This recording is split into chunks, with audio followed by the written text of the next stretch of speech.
Welcome to the channel Excel is Magical and part 11 of the Lookup series from my virtual training sessions.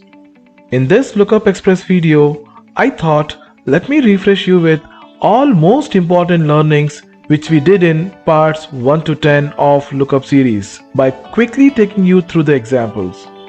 The quick refresher will be on the following functions and techniques.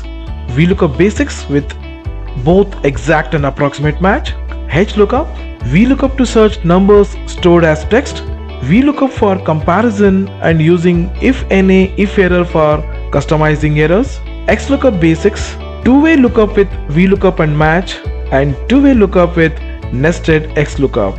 And to have a better understanding of this video, I recommend you to go through all the videos of Lookup series. So let's open Excel and travel now in Lookup Express.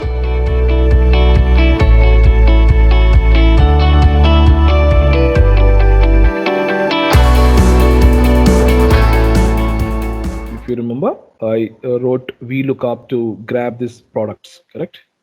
So equals to VLOOKUP because we are vertically searching. So my information to be searched here is vertical. So we do VLOOKUP, look for this value, comma. Table array is a table where the data has to be searched. In this example, it was this data.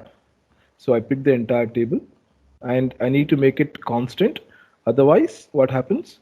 The ranges will shift. We saw that, if you remember. If you do not make this range constant, because I took the range H1 to I78 is a range where there are row references. So I need to fix it. But if you take a full column, you don't need, right? And then the next parameter is the column number from where you have to fetch the information. And then the last parameter is either exact match or approximate match. In these scenarios, we go with exact match, right? Close the bracket, enter. So this is how you write a basic VLOOKUP. So these four parameters are important: what to look, where to look, what to bring. Column number says what to bring, and this says the exact match, right? And this can also be used for approximate matches also, I said, right? So for approximate matches, we normally bring the 1, correct? Or if I don't write anything here, that is also fine, right? The default is 1. If I don't put anything in the last parameter, default is 1. Writing 1 here means you want an approximate match. You could see this approximate match is true. True and 1 both the same. True and 1 both the same. True or 1 always brings me the approximate matches. So normally approximate match is valid when you're looking something in a range of data, correct? So if there is something in a range, like we did this remark exercise, if you remember, right?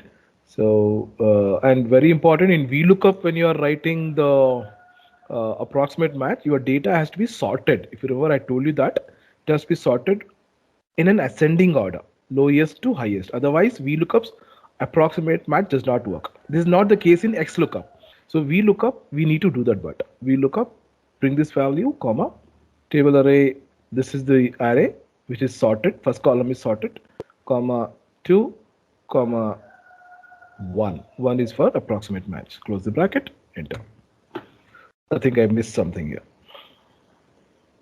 Either don't put comma. I just put a comma and just left out. You should not put comma also. Like if you want a default, just without a comma, I have to put it. That's it. Okay.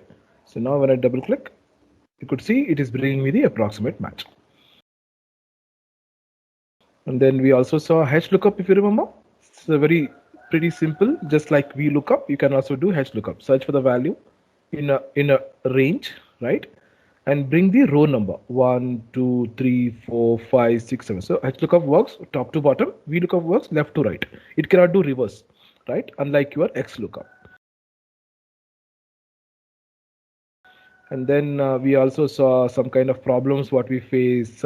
If a number is really not a number, if it is text, can make use of this value function, which is really wonderful. It can convert a text into a number. In a number which is shown as text, it will convert back to a number. Then we saw the advantage of VLOOKUP in comparison, right? Where I can compare two tables, okay, and find out the difference. And I can also write if NA and if error, right? This is mainly to customize the error messages. If error mainly customizes all kind of error messages, like we saw hash value, hash name, or hash NA, anything. If NA is mainly when you want to customize the NA error messages, which comes with lookups mainly, and also other functions also bring NA. Even if IFS also brings NA, like that, so many functions brings NA. So if you are customizing NA errors, you go with this, right? And we also saw XLOOKUP, which was really a wonderful function to use. This XLOOKUP can do things in a very, very simpler manner, right? It can search for a value in a single column. Okay, the array is just a single column, right? So this is what we saw in the last, if you remember. I think before XLOOKUP, we saw match as well, correct? So I'll just come back to that. XLOOKUP. So XLOOKUP lookup value is this, and we saw the lookup array is where you want to search, comma, and then the return array, that is what it needs. If return array, it's the array from where you are bringing the information. So simple. What to search we give, and where to search from where we have to bring. That's it. So the moment I close the bracket, I am getting my information. All right. This can be also used to customize errors, right? If not found, correct? If not found is something like combining VLOOKUP with if error. You can just directly do that with XLOOKUP without a support of any function. Okay. So if not found is that, and match mode is mainly when you're matching apart from exact match, like VLOOKUP's one match, you can tell here by -1 here. And in nested XLOOKUP, okay, this one.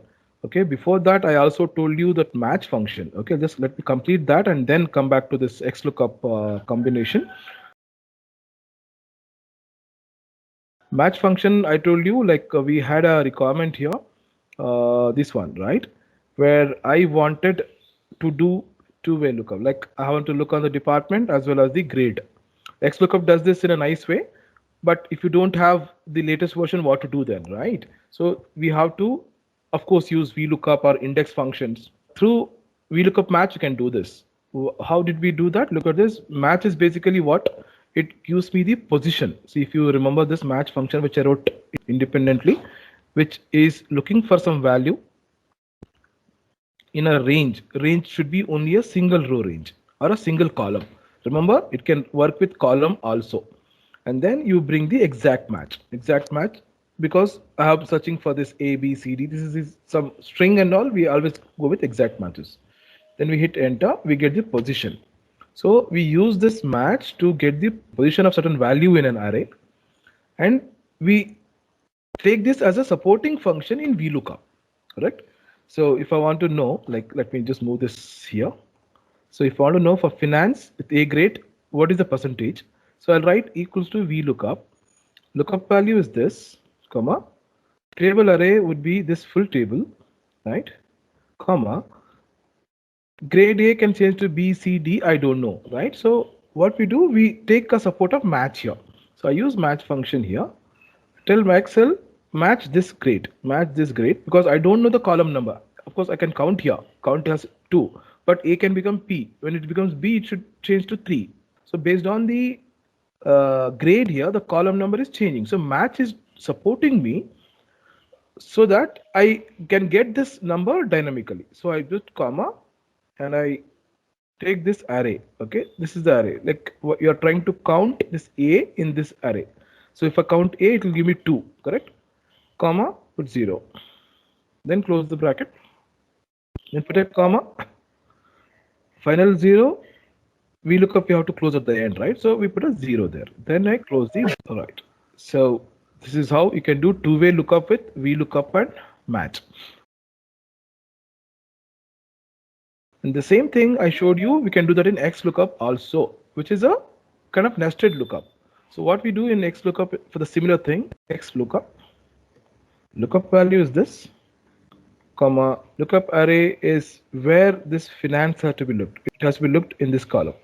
Unlike VLOOKUP, we will take the table.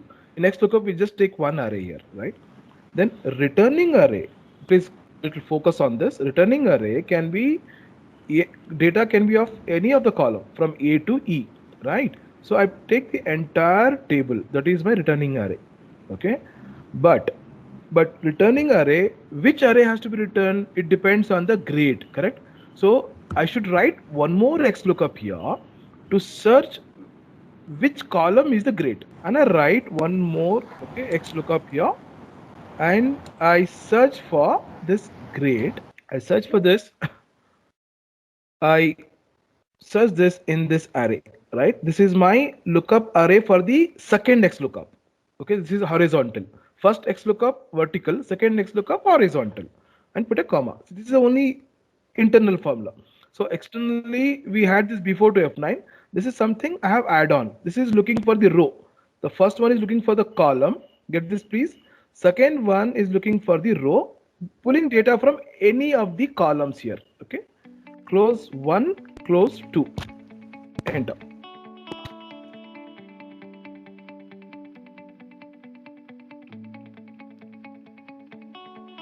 So that's it in this video. Hope you had a quick refresh on most of our learnings which we saw in part 1 to part 10 of Lookup series. And in the next video, you are going to learn index function of Excel, which is very powerful and will come over the restriction of VLOOKUP, which cannot do reverse lookup.